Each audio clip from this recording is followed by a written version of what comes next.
안녕하세요. 마음의 지도를 탐험하는 시간입니다.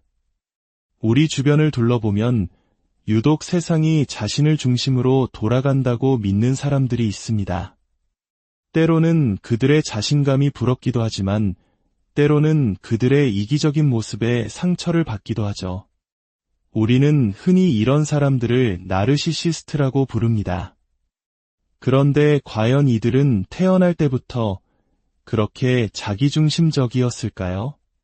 오늘 우리는 한 아이가 어떻게 나르시시스트가 되어가는지 그 마음속 깊은 상처와 슬픈 생존 전략에 대한 이야기를 나누어 보려 합니다.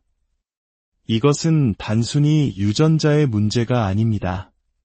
때로는 고통스러운 방치 속에서, 때로는 넘치는 사랑 속에서 아이는 자신을 보호하기 위한 견고한 성을 쌓아 올립니다.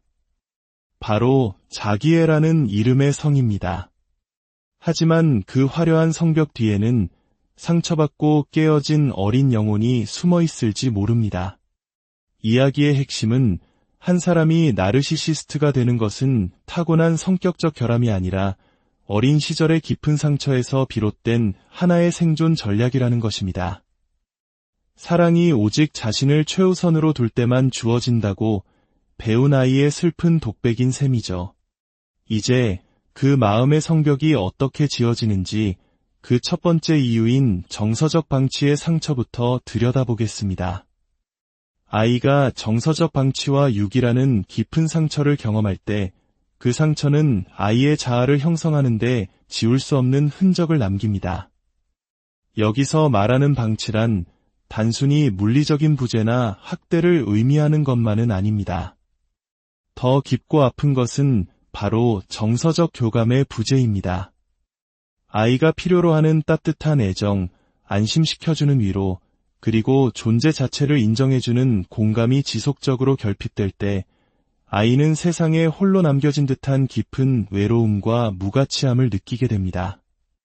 마치 보이지 않는 존재처럼, 들리지 않는 목소리처럼, 사랑받을 자격이 없는 사람처럼 말이죠. 이 감당하기 힘든 고통 속에서 아이는 스스로를 지키기 위한 보호막을 만들기 시작합니다. 그것이 바로 나르시시즘적 특성입니다.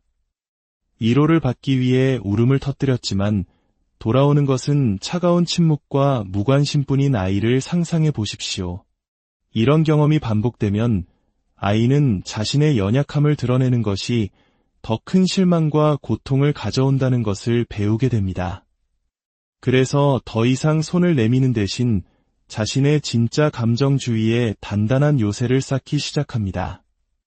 자신감과 우월감이라는 가면 뒤로 아픔을 숨기는 것입니다. 이 가면은 건강한 자기사랑에서 비롯된 자만심이 아닙니다. 이것은 생존을 위한 처절한 몸부림입니다. 아이는 타인의 관심과 찬사를 갈구하는 이미지 만들기에 집착하게 됩니다.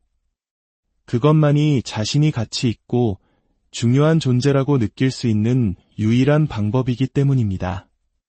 다른 사람들의 인정이 결코 받아보지 못한 진정한 사랑과 보살핌을 대신하는 대체물이 되어버리는 것입니다. 정서적 방치는 아이의 감정 발달 자체를 가로막습니다. 아이는 부모와의 따뜻한 교감을 통해 공감 능력, 타인에 대한 신뢰, 그리고 자기 감정을 조절하는 법을 배웁니다. 하지만 이런 정서적 양육이 없다면 이러한 핵심적인 기술들은 제대로 발달할 수 없습니다. 방치된 아이는 자신의 감정을 이해하고 다루는 데 어려움을 겪으며 더 나아가 다른 사람의 감정에 연결되는 것 자체를 힘겨워합니다. 공감 능력의 결여, 이것이 바로 나르시시즘의 가장 큰 특징 중 하나입니다. 그 아이가 본래 잔인하거나 이기적인 것이 아닙니다. 단지 자신의 감정이 늘 무시당했기 때문에 다른 사람의 감정 역시 중요하다는 것을 배울 기회가 없었을 뿐입니다. 이 깊은 불안감 속에서 아이는 때로 환상 속의 자신을 만들어냅니다. 완벽하고 강력하며 절대 상처받지 않는 존재. 이 환상의 자아는 타인의 관심을 끌고 더 이상의 상처로부터 자신을 보호하며 내면의 공허함을 감추기 위해 설계된 것입니다. 약한 모습을 보이면 또다시 버림받을 것이라는 두려움에 아이는 통제와 이미지에 더욱 집착하게 됩니다. 이러한 나르시시즘적 방어 기제는 아이의 선택이나 성격적 결함이 아닙니다.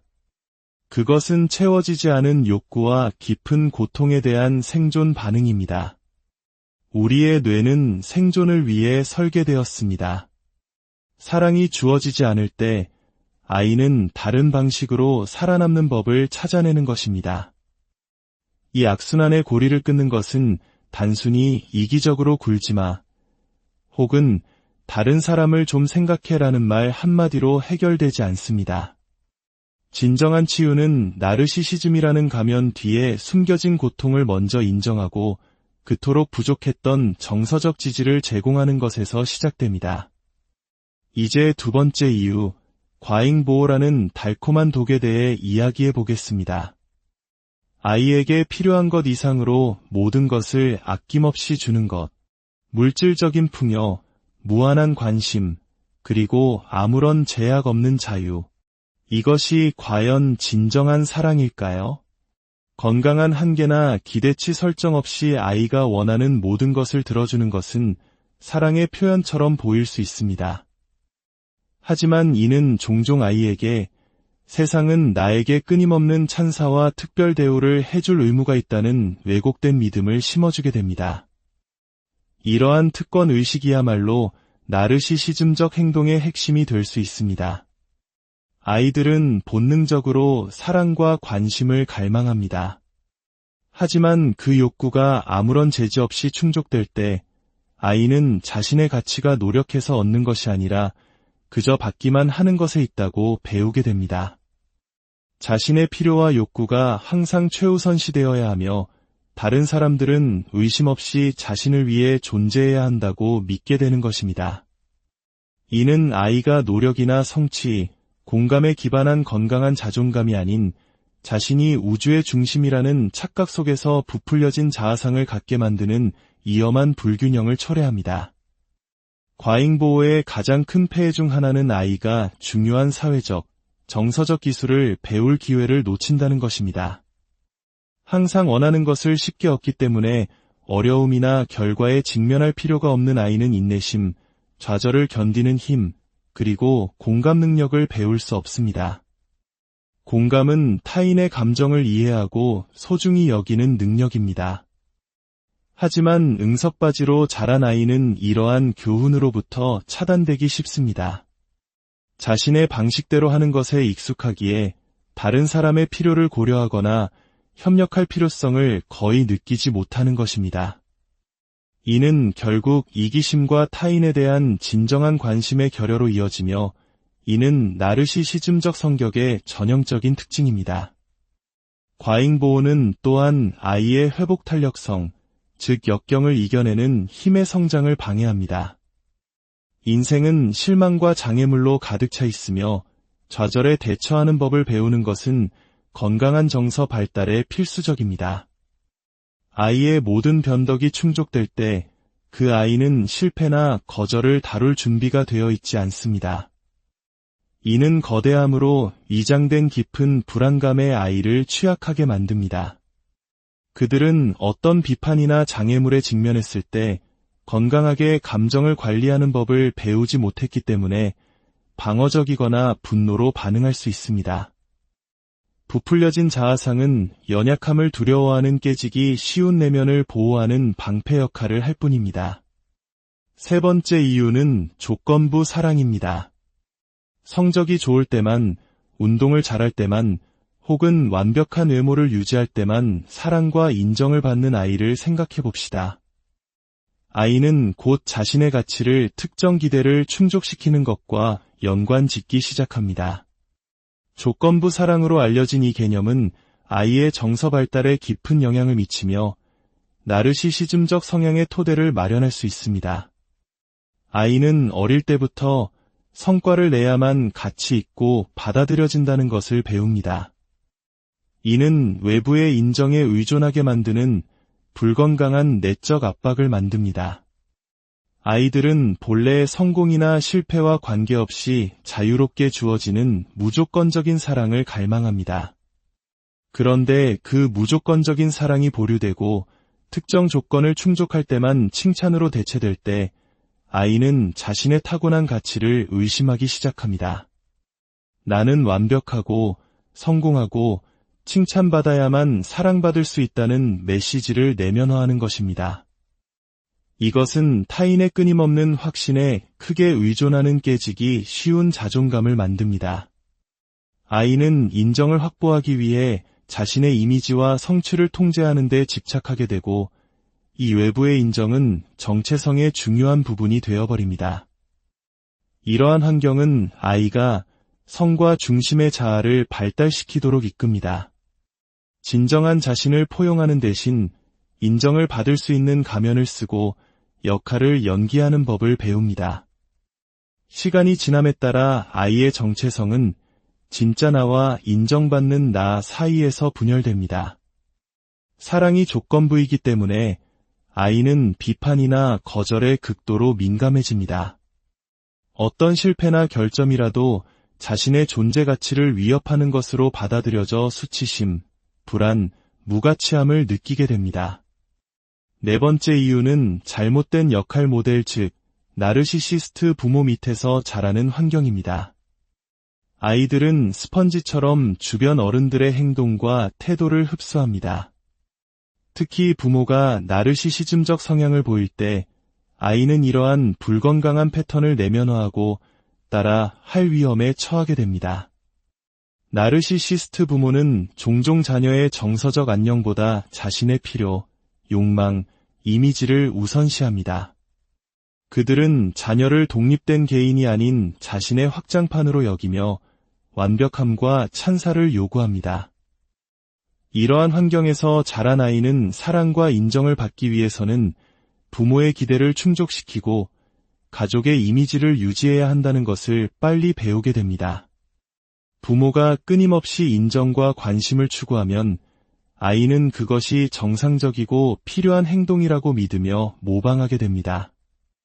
이는 의식적인 선택이 아니라 부모를 기쁘게 하고 거절을 피하려는 생존 메커니즘입니다.